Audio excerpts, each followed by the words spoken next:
Thank you, Madam, for giving the opportunity. Madam, the Honorable Minister started while introducing the bill that this bill is being brought to protect the urban cooperative banks and the depositors. Now, my question to the Honorable Minister when she stands up to reply is that the RBI FSR report of December 2019, it says that the state-run banks account for 89.8% of frauds by value, private banks at 9.2% and foreign banks at 0.4%. This says a lot about the internal controls in the state-run banks. Now, what is the government doing? Because their hollow claim has been badly exposed by the RBI's report itself. My second question, Madam, to the Honorable Minister is when she stands up to reply. The PNB bank was hit with 20,000 crore and we know Mr. Mr. Nirav Modi fled with and no heads have rolled so far. Why is that case? Third question is the Modi government's real concern about PMC Bank, which the Honorable Minister spoke about. When it came to Yes Bank, the SBI immediately infused funds into Yes Bank. Why this stepmotherly treatment for PMC? 60 people have committed suicide. What is the interest that government had with Yes Bank and that same love is not shown towards PMC Bank? And what kind of administrator is working in PMC Bank from last 1 year? That person, that honorable person has not been able to sell the yacht which is stuck in Sri Lanka. 2 aircrafts are stuck in Mumbai airport.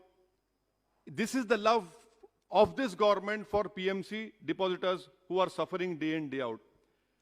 Sir, my third question is about this. In this bill, it talks about issue of equity, preference or special shares by way of public's issue and private placement. Are you trying to say that now SEBI will interfere in it?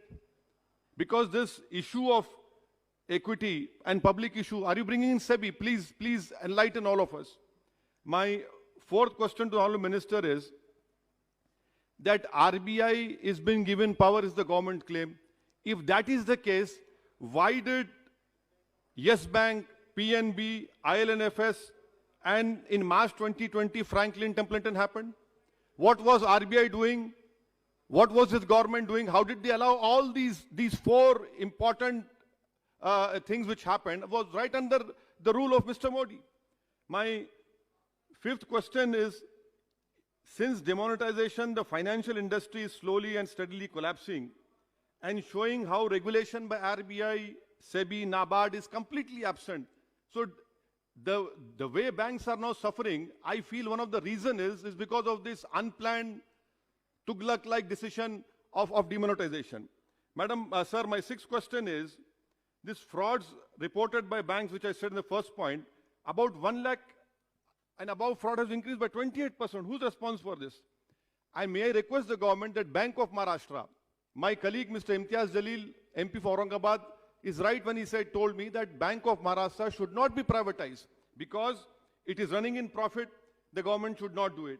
And the last point which I want to know from the Honorable Minister when she stands up to reply is that this Modi government has this habit of encroaching upon, basically weakening the federalism, encroaching upon the state list. You know for a fact what is the state subject, what is the central list. Why is it that you bring such a legislation wherein, what are your designs? Why do you want to weaken the federalism of this country, which is the basic structure of the constitution? By bringing in such a legislation, sir, we know for a fact what is under the Schedule 7, Entry 32, Entry 43. The honorable members have spoken on it. I don't want to highlight on it. And my last point, sir, is that about this proportional voting rights. Now, if they buy equity shares in cooperative society, it's a known fact. 1 member, 1 vote. Are you going to overrule that? And also, isn't it a fact that the 2006 Vishwanathan Committee recommended that cooperative banks should be allowed to raise capital through non-voting shares? So these are the important points. I hope the Honorable Minister, when she stands up to reply, she will definitely reply. And for God's sake, I don't want this Honorable Minister to say that all these urban cooperative banks and Nirav Modi, Mehul Choksi, PNB, Franklin Templeton, all were act of God. No, these are not act of God. They happened because Mr. Modi is ruling the country and because of the misgovernance and the act of themselves. Thank you, sir.